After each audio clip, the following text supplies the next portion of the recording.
please welcome director and one of DECIEM's earliest employees, Aref Mahabadi. Aref, welcome to The Social. Thank you for having me. So, Aref, as Kate mentioned, the founder of DECIEM, Brandon Truaxe, he was unlike I feel like anyone else in the beauty space at his time.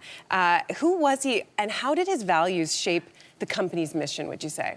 Well, he's a computer scientist, which is interesting, because he's also the CEO and founder of a skincare company. So he was the guy that you went to if you were a chemist in the lab, if you were a creative, if you were in the finance department, if you were in the factory, if you needed an answer, he was the guy. He was just overseeing everything.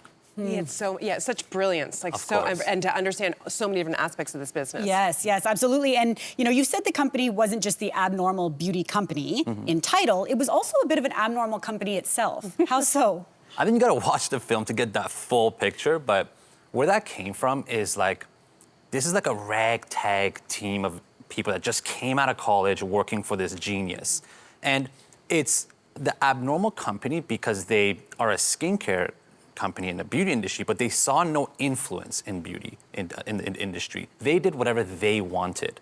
One of the examples is that they put the chemical name onto the bottles. I remember so instead of having skin glow, beauty spread, whatever,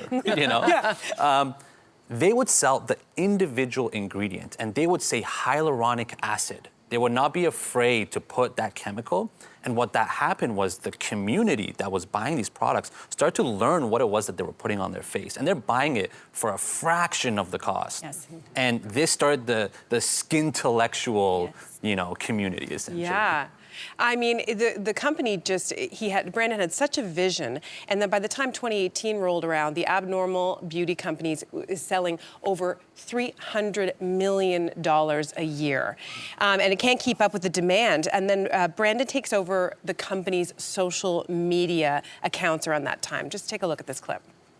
I've now canceled all of our marketing plans, all of our marketing strategies, because I've realized what we all know. Marketing is simply a way to try to convince people to buy what they don't want or don't need. From now on, I'm going to communicate personally with you on our social channels and share my thoughts with you. I'll speak to you soon. So this was a sort of really change that was happening with Brandon at this time. What did you and your colleagues think was going on with him? So I think it's important because I knew Brandon on a personal level because I worked with him before 2018. One of the most important things about this film for me was before we get to this point, I want the audience to feel how I felt when I saw that. So the first half of the film, you're getting to know Brandon, you're getting to understand who he was, what this business was, about transparency, about doing the right thing, whatever it was they were doing, right? At this moment, you gotta remember the company is called DECIEM, the Abnormal Beauty Company. So you can imagine when the CEO of the company takes over the social media and they're champions of transparency, there's nothing wrong there. That actually makes a lot of sense. Of course that's what he would be doing. Slowly, because this was on social media and he was suffering from mental health crisis throughout the year, we start to see that decline happen publicly, which I think is what became very complicated. Yes. Well, you led me right into my next question, which was, yes, his mental health started to decline. He was actually committed to multiple psychiatric wards around the world, and he shared all of that on social media. And there were comments asking why no one from the company was helping him.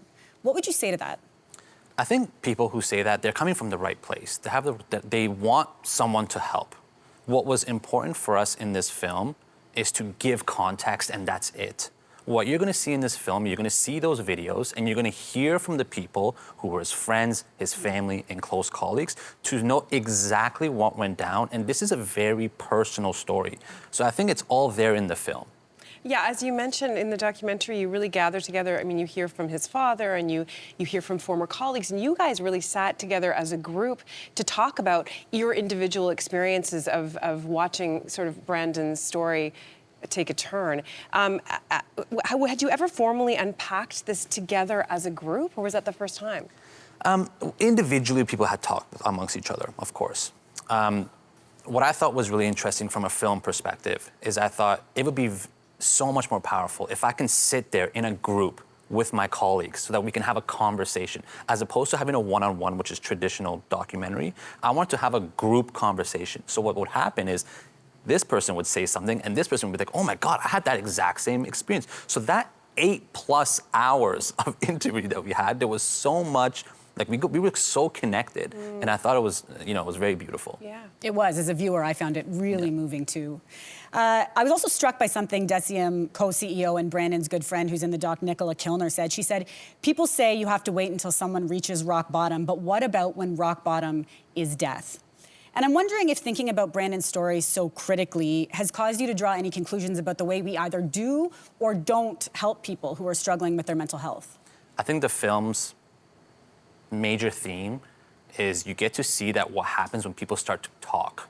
Once you start having these conversations, that's the most important thing. We're not trying to solve mental health. We're not trying to say, hey, this is what we should have done. All we're doing is we're just laying out the story in front of us and we're having these conversations. And if someone watches the film and they spark that conversation in whatever capacity, that's a positive for me. That's what I want out of the film. I absolutely think it was a job well done. We're talking about it. We both loved it. So thank you for the doc and thank you for being here. Thank you. The Abnormal Beauty Company is streaming right now on Crave, so be sure to check it out.